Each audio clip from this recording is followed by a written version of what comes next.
I never thought grief could taste so bitter. My name is Madison Carter, and on the day of my billionaire father's funeral, I learned that death doesn't only steal the ones we love, it exposes the monsters left behind. As the church bells tolled, my stepmother Vanessa stood at the altar, her black veil hiding a smile sharper than any blade. With trembling hands, she waved a will in front of hundreds of mourners and announced that my father had left her everything: his empire, his fortune, and the crown jewel, our $9 billion mansion. Then, as if the coffin behind her weren't proof enough of our loss, she turned to me and my brother Tyler and ordered us out of our own home. The crowd gasped. Tyler's eyes filled with fear. But me? I laughed, because Vanessa had no idea what secret that mansion was hiding. The church was cloaked in silence, heavy with the scent of lilies and wax from the tall candles burning beside my father's coffin. I stood stiffly in the front pew, my hands clutching Tyler's trembling fingers. My younger brother leaned against me, his knuckles white, his lips pressed so tight they had lost all color. He was only 21, far too young to stand in the shadow of betrayal, but here we were, two children mourning a father while watching his legacy stolen in broad daylight. Vanessa walked slowly to the podium, her black dress sweeping across the marble floor. She was beautiful, in a cruel, calculated way. Perfect blonde hair, a diamond necklace that sparkled under the chandelier, and crocodile tears that slid down her cheek but never reached her cold, glittering eyes. She sniffled into a silk handkerchief, then raised a thick envelope. The sound of paper against the microphone echoed like a thunderclap. "My late husband," she said, her voice breaking just enough to sound rehearsed, "entrusted me with his final wishes. In this document, signed and notarized, Richard Carter bequeaths his estate, his companies, his fortune, and this mansion to me, his devoted wife. I am humbled by his faith in me." A murmur rippled through the congregation. Some gasped. Others exchanged looks of disbelief. Tyler's body stiffened against mine, and I felt his breath hitch. "No," he whispered hoarsely, almost choking on the word. "She's lying. Dad would never—" I squeezed his hand harder, keeping my eyes locked on Vanessa. She wasn't finished. "From this day forward," she continued, her voice louder now, firm and commanding, "the Carter estate belongs to me. I will protect it, nurture it, and ensure Richard's vision lives on through my care." Her gaze swept the room before landing on me, the corner of her mouth curled into a faint, victorious smile. Then she pointed one manicured finger in our direction.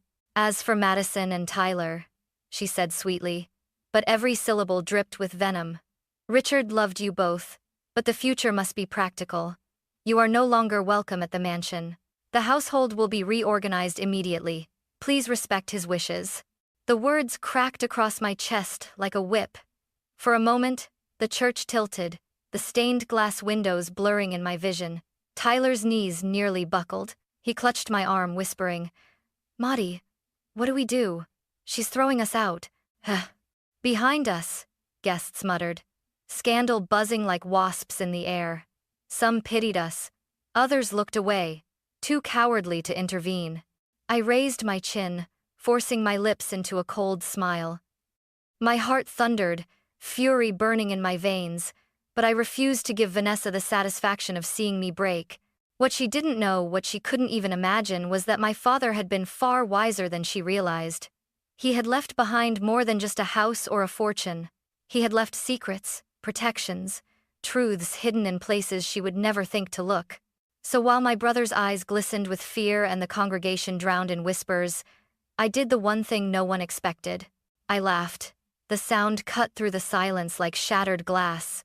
Vanessa's smile froze, her eyes narrowing in suspicion.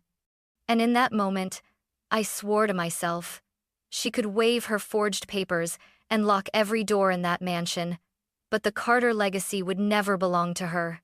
It belonged to us. As Tyler and I stepped out of the church, the cool Virginia air hit my face like a slap. Reporters waited at the gate, cameras flashing, their voices rising above the hum of traffic. "Miss Carter, is it true your stepmother now owns the estate?" I ignored them, holding Tyler's hand tighter as we pushed past the swarm. The black limousine Vanessa had ordered for us was nowhere in sight. Of course not. She hadn't arranged for our return, she had arranged for our exile. We stood abandoned on the church steps, our father buried inside, our so-called home stolen in front of us. Tyler looked at me, his eyes glassy. Maddie, do you remember when Dad used to walk us through the garden at night? The roses, the fountains. It never felt like just a house. It felt alive. His words pulled me backward in time. I could still see it, the Carter mansion rising from the hillside like a castle carved from light. $9 billion worth of marble, glass, and history. But, to me, as a child, it was never about the price tag. It was about Dad's steady hand on my shoulder, his deep voice reminding me, a home isn't built with stone, Madison. It's built with love, and it's your duty to protect it. I remembered running down the grand staircase, my shoes clicking against polished oak while Mom's laughter floated from the kitchen. I remembered Tyler at the piano in the music room, his small fingers fumbling at first, then soaring into melodies that made our parents beam with pride. That house held everything. The smell of Mom's perfume lingering in the halls, the echo of Dad's footsteps as he came home from late meetings, the crackling of the fireplace when storms battered the windows. It was a fortress of memories, a vault of love. And now Vanessa wanted to strip it all bare, turning roses into cold sculptures, family portraits into storage dust. She had no connection to that house. She hadn't bled for it, laughed in it, or cried under its roof. To her, it was a trophy. To us, it was our heart. Tyler's voice broke my thoughts. I can't lose it, matey. It's the only place that still feels like Mom and Dad. I crouched to meet his gaze. Listen to me, thank you. A piece of paper can't erase who we are. That mansion isn't just walls and windows, it's us, and I won't let her destroy it. His lips trembled, but a flicker of hope sparked in his eyes. We hailed a cab back toward the estate. As we approached, the mansion's pale stone walls gleamed under the sunset, tall windows reflecting fire across the gardens. For a moment, I felt the old warmth of home. But as the gates loomed closer, so did the shadow of guards in black suits. Vanessa had already stationed them there, like sentinels of her stolen kingdom. I pressed my forehead to the cool glass of the taxi window and whispered to myself, this is still our house. She can lock the doors, change the locks, even parade her forged papers. But, one day, Tyler and I will walk through those gates again, not as guests, not as strangers, but as rightful heirs. The driver glanced at me in the rearview mirror, confused by my quiet intensity. He couldn't know that I was already planning. Vanessa thought the funeral was her victory, but it was only the beginning of my war. When Tyler and I finally returned to the mansion gates, it no longer looked like home. The wrought iron entrance, once a welcoming arch to our childhood, had become a fortress. 2 security guards stood like statues, arms folded, eyes hidden behind dark glasses. I told them who I was, but they didn't even blink. Orders from Mrs. Carter, one of them muttered. Just like that, my family name meant nothing on the very ground built by my father's empire. Inside the gates, I could see movers unloading boxes. Curtains I had grown up with were being torn down. Gardeners dug up the roses Mom planted, hauling them into black trash bags. And on the steps, directing everything with her manicured hand, stood Vanessa. Madison, she called when she noticed me, her voice syrupy sweet. You really shouldn't be here. I forced a smile. Funny. That's exactly what I was about to say to you. Her smile faltered, but only for a moment. She descended the steps gracefully, her heels clicking against the stone. This is my responsibility now. Richard wanted me to take charge. I'm simply honoring his wishes. Tyler, standing beside me, clenched his fists. You're lying. Dad would never replace Mom's roses. He loved them. Vanessa crouched slightly, leveling her icy blue eyes with his. Oh, sweetheart. Those roses were outdated. This house needs a new vision. My vision. I stepped between them, my voice sharp. Don't you dare talk down to him. You're not his mother. From behind Vanessa, a younger voice chimed in. Chloe, her 17-year-old daughter, strolled out onto the steps, arms crossed, smirking. Looks like the princesses of the old regime don't like change, she sneered. Shut up, Chloe, Tyler snapped, surprising me with his sudden anger. Chloe only laughed. Or what? You'll cry into your piano until it magically solves your problems? Tyler's face burned red, his voice catching in his throat. I wrapped my arm around him, glaring at Chloe. You've been here 5 minutes and already act like you own the place. Newsflash, you don't. And you never will. Vanessa straightened, regaining her composure. That's enough, she said, her tone suddenly steel beneath the sugar. You and Tyler should accept reality. You've lost. The sooner you stop fighting, the easier this will be. I leaned forward, my voice low and steady. You're right, about one thing we lost, Dad. But we haven't lost this house, or our name, and one day, everyone will see through your lies. Her lips curled into a cold smile. We'll see about that. The guard stepped forward, signaling the end of our exchange. Tyler tugged at my sleeve, his body tense with fear and humiliation. I held his hand as we walked back to the car, but before I slid inside, I turned once more to the mansion. Movers carried out the last of Mom's antique vases, carelessly tossing bubble wrap over them. Chloe laughed at something her mother whispered, their silhouettes framed by the golden light of sunset. It wasn't just theft, it was desecration. I gripped the car door until my knuckles turned white. Let her play queen for now, I thought, because when her crown crumbles, it will crush her. And in that moment, I vowed, whatever it took, law, truth, or war, I would take back the Carter mansion. A week after the funeral, I told Tyler we were going back. Not to fight, not to argue, but to claim something of our own. I wanted Dad's watch, the leather-bound journal he always kept in his study, maybe even one of Mom's framed photographs. Just a piece of them, something to hold when the world felt empty. Tyler nodded reluctantly. What if she doesn't let us in? I met his eyes. Then we'll find another way. But I won't let her erase them. We drove in silence to the mansion. From the outside, it looked as regal as ever, the pale stone glowing in the afternoon sun, tall windows reflecting light across the lawns. But the warmth was gone. Guards in black suits patrolled the grounds. The iron gates, once open to us, now felt like prison bars. As we approached, one of the guards raised his hand. No entry. Orders from Mrs. Carter. I rolled down the window. I'm Madison Carter. This is my brother. We're here to collect personal belongings from our father's study. The guard didn't flinch. No exceptions. Tyler leaned forward. But that's our home. We grew up here. You can't just... The second guard cut him off. Step back, kid. It's not your home anymore. My chest tightened. I pushed open the car door and stood tall, every inch of me burning with anger.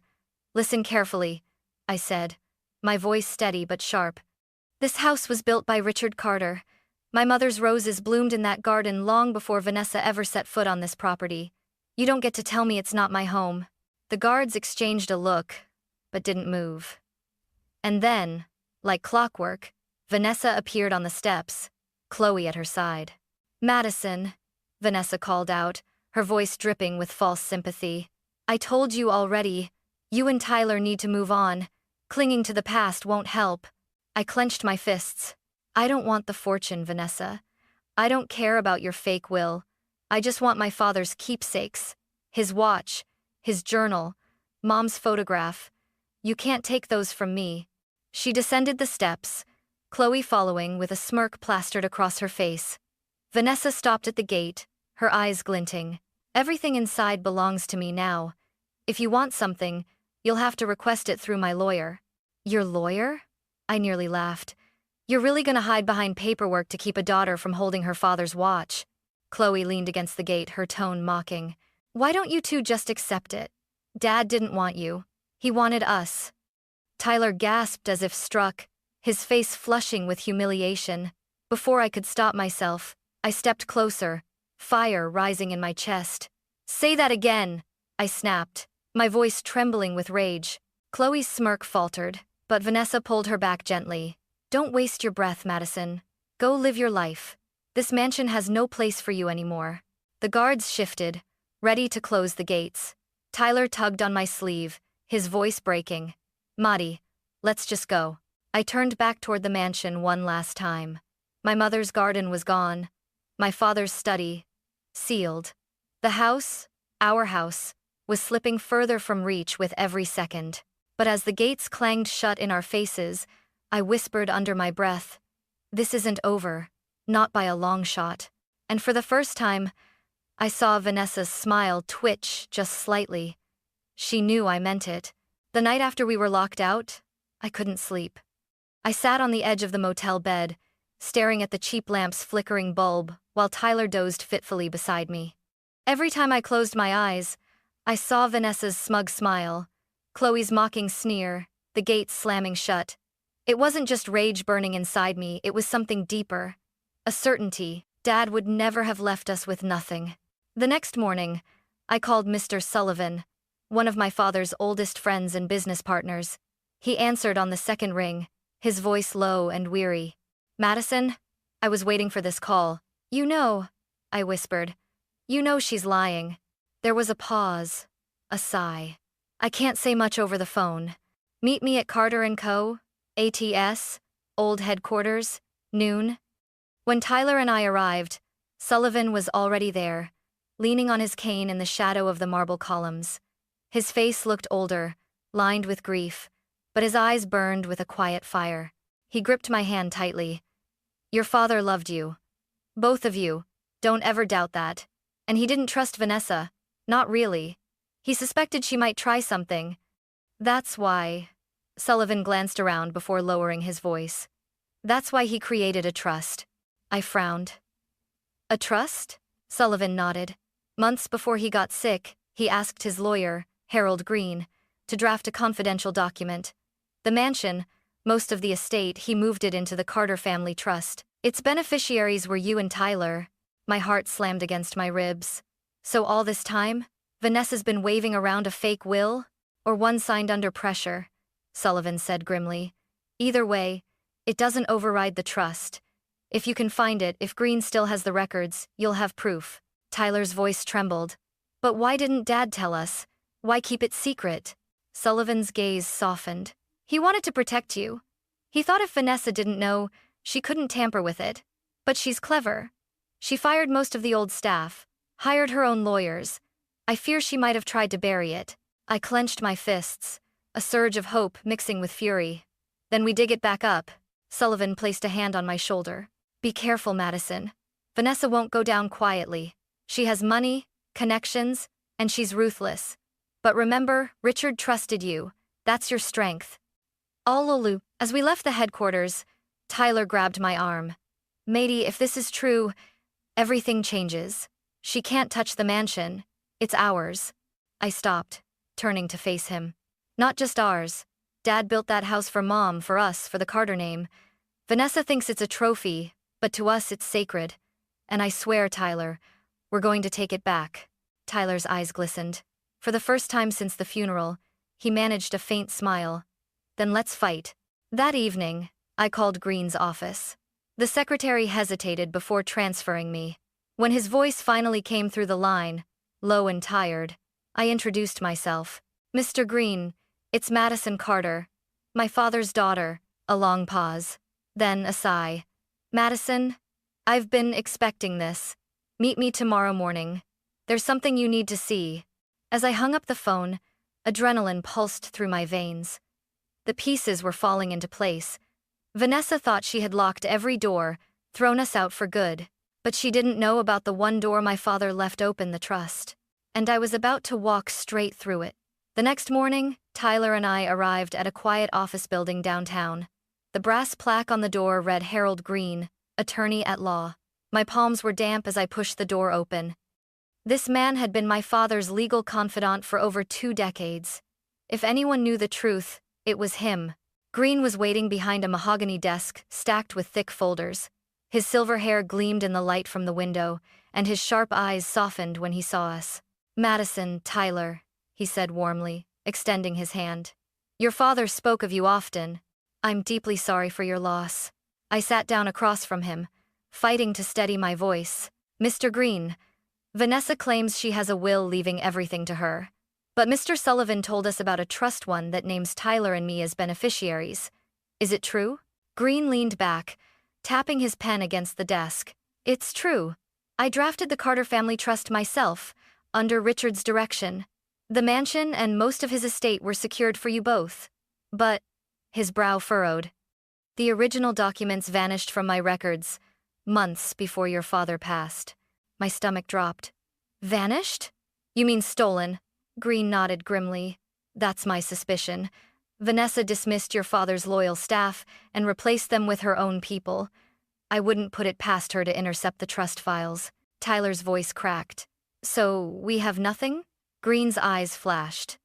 Not nothing. I always keep backups. I've been searching for them, but I'll need more evidence to convince a court. Witnesses, financial records, anything that proves Richard was coerced. I clenched my fists. Where do we start? That night, Tyler and I drove to a modest neighborhood on the outskirts of the city. Clara, our old housekeeper, had agreed to meet us at a small park. She looked thinner than I remembered. Her eyes tired, but they brightened when she saw us. Oh, my dears, she said, pulling us into a hug. I wanted to reach out, but Vanessa, she made it impossible. Clara, I asked softly, did you ever see her pressure my father? Anything unusual? Clara hesitated, glancing around as if the trees might be listening. Then she whispered, yes. A few weeks before he died, I overheard her on the phone with a lawyer I didn't recognize. She said something about making sure the paperwork is handled. Later, I found your father in his study, pale and confused, signing documents while Vanessa hovered over him. When I asked if he wanted water, she snapped at me to leave. Tyler's jaw tightened. She forced him when he was sick. Clara nodded. I believe so, but I had no proof. And when I confronted her, she fired me the next day. I squeezed her hand. Your words are proof enough, Clara. Thank you. Back at Green's office, we shared Clara's testimony. He listened intently, jotting notes. Then he said, we'll need more, perhaps from medical staff. It took days of calls, but finally, a nurse who had cared for Dad in his final weeks agreed to speak off the record. Her voice trembled over the phone. Your father was weak, sometimes barely conscious, yet Vanessa always brought stacks of papers, insisting he sign them. He looked lost. I doubt he understood. When I hung up, Tyler's eyes were wide with both fear and hope. That's it, Maddie. We're building a case. I looked at him, my heart pounding.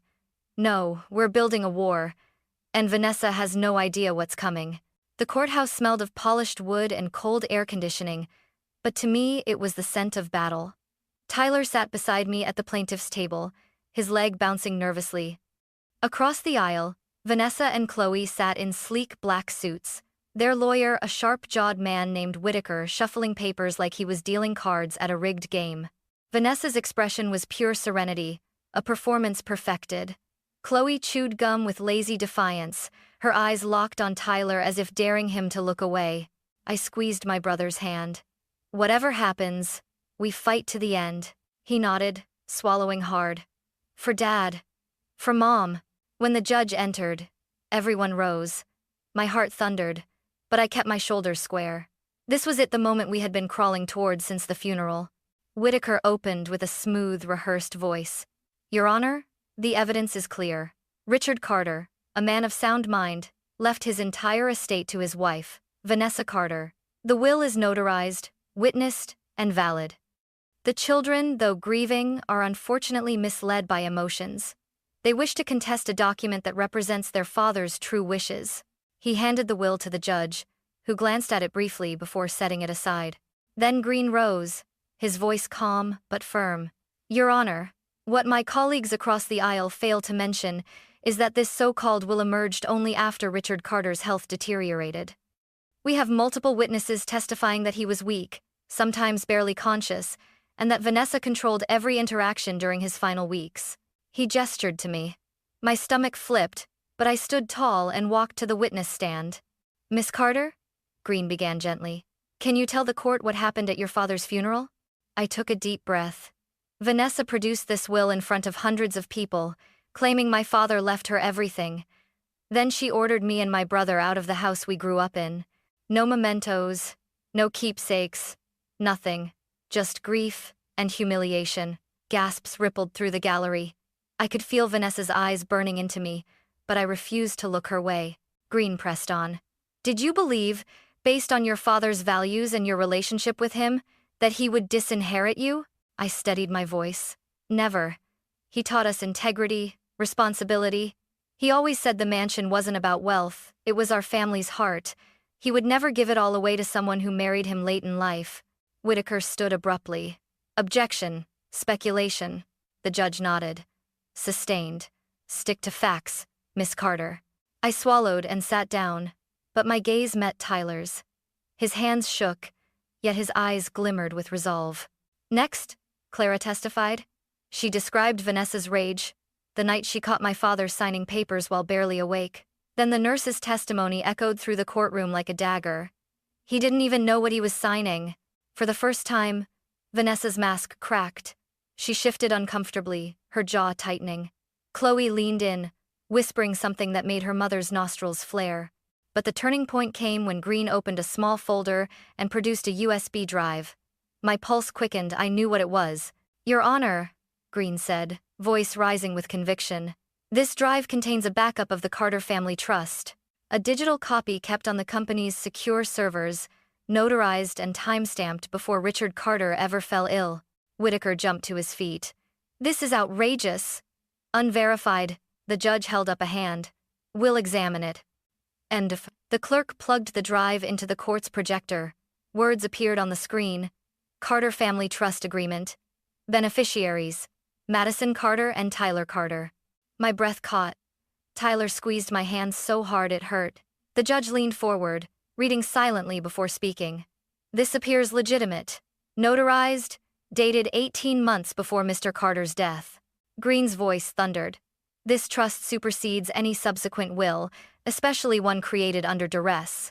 Richard Carter's true intention was to secure his children's inheritance, not hand it all to Vanessa. The courtroom erupted in whispers. Vanessa shot to her feet, her composure shattering. No! She screamed, her voice echoing off the walls. This is mine. Richard promised me everything. He loved me, not them. Her words sliced through the air like broken glass. Chloe tugged at her arm, hissing, Mom, stop. But Vanessa's fury spilled over, her mask gone. I stood, my own voice cutting across the chaos. You didn't just steal our father's house. You stole our last moments with him. You poisoned his final days with lies and greed. That's something you'll never wash off, Vanessa, not with all the diamonds in the world. The gallery murmured louder, some even clapping before the bailiff barked for silence. The judge banged his gavel. Order! Order in the court! He waited until the room settled, then turned his stern gaze toward Vanessa. The evidence is clear. The will you presented is invalid. The Carter Family Trust stands. The estate, including the $9 billion mansion, belongs to Madison and Tyler Carter. Tyler's head dropped into his hands, his shoulders shaking. I reached for him, pulling him into my arms. My own tears blurred the courtroom lights, but they weren't from grief anymore, they were from victory, from justice. Across the aisle, Vanessa collapsed into her chair, pale and trembling. Chloe sat frozen, her gum gone, her smirk vanished. As the judge's gavel struck one final time, I felt the weight lift from my chest. For the first time since Dad's death, I could breathe again. And I knew this wasn't just a legal win. It was a war won for Dad, for Mom, for the Carter name. The day after the verdict, Tyler and I stood once more before the mansion gates. This time, they opened wide.